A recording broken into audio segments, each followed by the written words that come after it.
Hello friends, welcome to our channel. আমাদের মধ্যে অনেকেরই উইথ এবং বাই নিয়ে কনফিউশন আছে।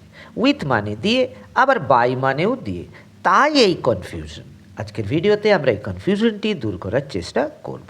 উইথ ব্যবহার করা হয় কোনো ইনস্ট্রুমেন্ট বা টুল মানে হাতিয়ার বা বস্তুর ক্ষেত্রে, অর্থাৎ যা আপনি হাত দিয়ে ধরে কাজটা করছেন। যেমন I cut Apple with knife, মানে আমি ছুরি দিয়ে আপেল কাটি। এখানে ছুরি একটা বস্তু বা টুল যা দিয়ে আমি আপেল কাটি, আর ছুরিটি আমি হাতে ধরে ব্যবহার করি, তাই এখানে উইথ হবে। বাই ব্যবহার করা হয় কোনো ব্যক্তি বা পদ্ধতির ক্ষেত্রে, অর্থাৎ যার মাধ্যমে বা যার দ্বারা কাজটা সম্পন্ন হচ্ছে। যেমন the cake was made by my mother, কেকটি আমার মায়ের দ্বারা তৈরি হয়েছিল। মা একজন ব্যক্তি, তাই এখানে বাই হচ্ছে।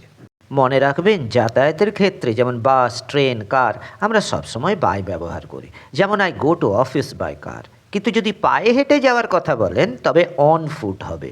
তাহলে একটা কুইজ হয়ে যাক। কমেন্টে জানান তো, he wrote the letter dash a pencil, এখানে কি বসবে?